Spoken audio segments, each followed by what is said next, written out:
natin. Comment mag-drop. Pangatlong drop. Tingnan natin kung ilan yung laman. Again, this is fake in weight. Ang pain natin is sit or yung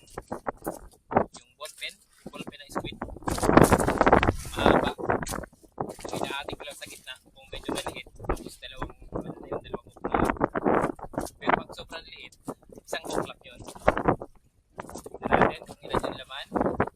Ating 5 hook. Hopefully, puro na naman. Lapit na guys.